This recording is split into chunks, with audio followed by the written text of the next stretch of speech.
கர்த்தருடைய பரிசுத்த நாமத்திற்கு மகிமை உண்டாதாக. அதனால் கூட யாத்திரா 34:10 பார்க்கும்போது, இதோ நான் ஒரு உடன்படிக்கை பண்ணுகிறேன், பூமி எங்கும் எந்த ஜாதிகளிலும் செய்யப்படாத அதிசயங்களை உன் ஜனங்கள் எல்லாருக்கும் முன்பாக செய்வேன். உன்னோடு கூட இருக்கிற ஜனங்கள் எல்லாம் கர்த்தருடைய செய்கையை காண்பார்கள். உன்னோடு கூட இருந்து நான் செய்யும் காரியம் பயங்கரமாக இருக்கும். அதனால் கூட இந்த வார்த்தை கேட்குற ஒவ்வொருத்தர் வாழ்க்கையில் ஆண்டவர் உடன்படிக்கை செய்கிறாரு. பூமி எங்குமே எந்த ஜாதிகளத்தில் செய்யாத ஆண்டவர் அதிசயங்கள் என்ன பண்ண போகிறாருன்னா உங்களுக்காக செய்ய போகிறார். உன் ஜனங்கள் எல்லாருக்கும் மட்டும் நான் செய்ய போகிறேன். நம்ம ஜனங்கள் நம்ம சுற்றி இருக்கிற முன்பாக ஆண்டவர் நமக்கு செய்ய போகிறார். உன் கூட இருக்கிற ஜனங்கள் என்ன பண்ணுவாங்களா, ஆண்டுடைய வல்லமையை பார்க்க போகிறாங்க, ஆண்டுடைய செய்கையை பார்க்க போகிறாங்க, வாழ்க்கையில் தேவன் செய்கிற நன்மைகளை உன் கூட இருக்கிறவங்க பார்க்க போகிறாங்க.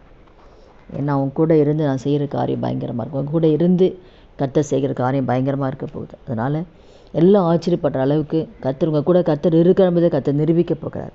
அதனால் எந்தெந்த காரியத்தை குறித்தெல்லாம் ஆண்டோட சமூகத்தில் எடுக்கிறீங்களோ கர்த்தர் உங்கள் கூட தான் இருக்கார். பெரிய காரில் கர்த்தர் செய்ய போகிறாரு. பயங்கரமான காரில் உங்களை கொண்டு கர்த்தர் செய்ய போகிறார்.